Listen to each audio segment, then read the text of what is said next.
how to turn on or turn off lock graphics performance on the iPhone 16 series. First, let's go back to the home screen by swiping up at the bottom of the screen.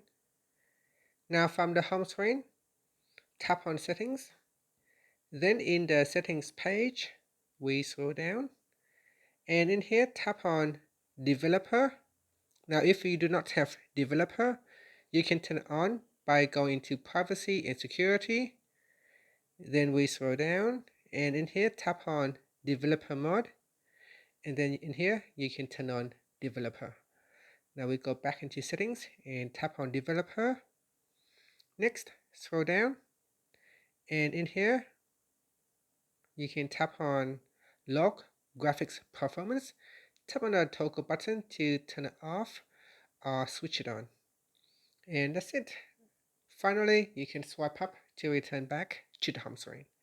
Thank you for watching this video. Please like and subscribe to my channel for more videos.